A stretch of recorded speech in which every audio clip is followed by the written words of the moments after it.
Hi hello friends, അപ്പോൾ എല്ലാവർക്കും നമ്മുടെ പുതിയൊരു വീഡിയോയിലേക്ക് സ്വാഗതം കേട്ടോ. അപ്പോൾ ഇന്നൊരു വളരെ സ്പെഷ്യലായിട്ടൊരു ഡേ ആണ്. സ്പെഷ്യൽ ഡേ മാത്രമല്ല, ഭയങ്കര ഹാപ്പി ഒരു ഡേ ആണ് കേട്ടോ. വേറെ ഒന്നുമല്ല, നമ്മുടെ കിച്ചു ഇന്ന് ആദ്യമായിട്ട് അംഗൻവാടിയിൽ പോണ ദിവസമാണ്. അപ്പോൾ ഇതിനു മുന്നേ ഒന്നും ഞാൻ അവനെ അംഗൻവാടി കൊണ്ടാക്കിയിട്ടില്ല. അപ്പോൾ കുറച്ച് ദിവസമായിട്ട് അവൻ പറയുകയാണ്, എനിക്ക് സ്കൂളിൽ പോകണം അമ്മേ, സ്കൂളിൽ പോകണം അമ്മേന്ന്. എന്താ പറയുക, ഊണിലും ഉറക്കത്തിലും നമ്മൾ ഒരേ കാര്യം വിചാരിക്കുമെന്ന് പറയില്ല, അതുപോലെയാണ് അവൻ്റെ കാര്യം കേട്ടോ.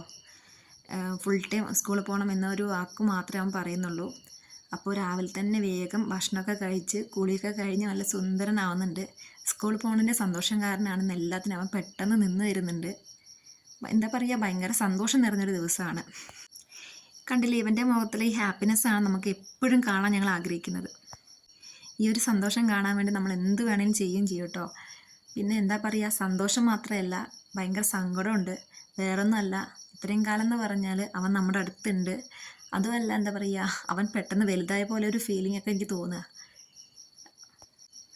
പക്ഷേ ഒരു 3 വയസ്സായിട്ടാണ് ഞാൻ ഡെയിലി അവൻ അംഗൻവാടി കൊണ്ടിരുത്തുള്ളൂ. ഇപ്പോൾ ആഴ്ചയിൽ ഒരു 2 ദിവസമൊക്കെ കൊണ്ടുപോകാനാണ് ഞാൻ വിചാരിക്കുന്നത്. വേറൊന്നുമല്ല, അവൻ പെട്ടെന്ന് അങ്ങനെ മാറി നിൽക്കുമെന്ന് പറയുമ്പോൾ നമുക്ക് ഭയങ്കര സങ്കടമാണ്.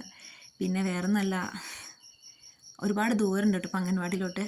അപ്പോൾ ഏട്ടതാ വന്നിട്ട് ഞങ്ങളെ കൊണ്ടുപോവുകയാണ്. ഒരുപാട് ദൂരം ഉണ്ട്, അതുകൊണ്ട് നടന്നു പോകാൻ ഞങ്ങൾക്ക് പറ്റില്ല.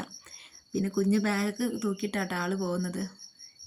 കണ്ടൊരു ചെറിയൊരു കാപ്പിത്തോട്ടം ഉണ്ട്, ആ കാപ്പിത്തോട്ടത്തിൻ്റെ ഉള്ളിൽ കൂടെ വേണം നമ്മൾ പോകാൻ. സംഭവം നല്ല രസമൊക്കെയാണ്, നല്ല തണുപ്പും കാര്യങ്ങളൊക്കെയാണ്, പക്ഷെ ഒരുപാട് ദൂരമാണ് കേട്ടോ. അപ്പോൾ ഇത് അംഗൻവാടിയിൽ എത്തിയിട്ട് അവൻ ആദ്യമായിട്ട് കയറിയൊരു വണ്ടിയാണ്. അതിൽ അവൻ്റെ കൂടെ ഇരിക്കുന്ന കുട്ടീനെ കണ്ടു. അവൻ ആ കുട്ടീനെ ഭയങ്കര ഇഷ്ടമായിട്ടു. കാരണം അവനെപ്പോലെയാണ്, അത്ര ചെറിയൊരു കുട്ടിയാണ്. ബാക്കിയുള്ളവരൊക്കെ അത്യാവശ്യം വലുതാണ്. ഇതാണ് അവന് പറ്റിയത്, അവൻ തന്നെ മനസ്സിലായി. ഭയങ്കര സന്തോഷം കേട്ടോ അവൻ്റെ മുഖത്ത്.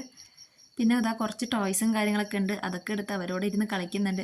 നമ്മുടെ വീട്ടിലത്തെ പോലെ അത്ര വാശി കാര്യങ്ങളൊന്നും അവൻ അവിടെ പോയിട്ട് കാണിക്കുന്നില്ല. എല്ലാവരോടും നല്ല രീതിക്കാണ് നിൽക്കുന്നത്. പിന്നെ മക്കൾ ഒറ്റയ്ക്ക് ഇരിക്കുമ്പോഴാണ് കൂടുതൽ വികൃതിയാവുന്നത്. പക്ഷേ എല്ലാവരുടെ അടുത്ത് ഇരിക്കുമ്പോൾ അവൻ വലിയ വികൃതിയും കാര്യമൊന്നുമില്ല, നല്ല ഹാപ്പിയാണ് കേട്ടോ ആൾ. പക്ഷേ ഇടയ്ക്കിടയ്ക്ക് നോക്കുന്നുണ്ട്, അമ്മ പോകുന്നുണ്ടോ എന്ന് അവൻ നോക്കുന്നുണ്ട് കേട്ടോ. അവനോടും പറഞ്ഞു നോക്കി, അമ്മ പോട്ടെ എന്ന് ചോദിക്കുമ്പോൾ അമ്മ പോണ്ട, അമ്മ ഇവിടെ നിൽക്കുക എന്നാണ് അവൻ പറയുന്നത്.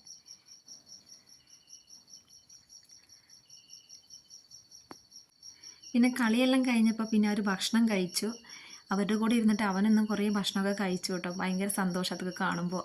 പിന്നെ അവരുടെ കൂടെ പോയി കിടന്നു, പക്ഷെ ഉറങ്ങുന്നില്ല കേട്ടോ. അവിടെയുള്ള കുട്ടികളൊക്കെ ഉറങ്ങുന്നതാണ്, പക്ഷേ ഇവനെ കണ്ടുകൊണ്ടാണ് തോന്നുന്നു അവരാരും ഉറങ്ങുന്നില്ല. അവനത് അവരുടെ കൂടെയൊക്കെ ഇങ്ങനെ പോയി കിടക്കുന്നുണ്ട്. ഇതാ പുതപ്പിനുള്ളിൽ അവനുണ്ട് കേട്ടോ. പിന്നെ ഏകദേശം ഒരു 1:30 കഴിഞ്ഞപ്പോൾ ഞങ്ങൾ മെല്ലെ അവിടെ നിന്ന് പോന്നു. കാരണം അവന് കുറച്ച് ഭക്ഷണം കൂടി കൊടുക്കണം, പിന്നെ അവന് കുറച്ച് നേരം കിടന്ന് ഉറങ്ങണം. എന്തായാലും അവിടെ കിടന്ന് അവൻ ഉറങ്ങില്ല, അതെനിക്ക് ഉറപ്പാണ്. അപ്പോൾ വേഗം ഏട്ടനെ വിളിച്ച് ഞങ്ങൾ നേരെ വീട്ടിലോട്ട് പോകുന്നു കേട്ടോ. സ്കൂളിട്ട് വരുന്ന കണ്ടില്ലേ, ഭയങ്കര സന്തോഷമാണ്. ഇപ്പോൾ നാളെ ഇനി സ്കൂളിൽ പോകണം എന്നൊക്കെയാണ് അവൻ പറയുന്നത്. എന്താ പറയുക, ഭയങ്കര സന്തോഷമുണ്ട്, സങ്കടമുണ്ട്. അവൻ അംഗൻവാടി പോകുമെന്ന് പറയുമ്പോൾ സന്തോഷമുണ്ട്, പക്ഷേ അവൻ കുറച്ച് വലുതായി എന്ന് പറയുമ്പോൾ സങ്കടമുണ്ട് കേട്ടോ. അപ്പോൾ ഇത്രയേ ഉള്ളൂ നമ്മുടെ ഇന്നത്തെ വീഡിയോ. ഇഷ്ടപ്പെട്ട് ലൈക്ക് ചെയ്യുക, സബ്സ്ക്രൈബ് ചെയ്യുക, സപ്പോർട്ട് ചെയ്യുക.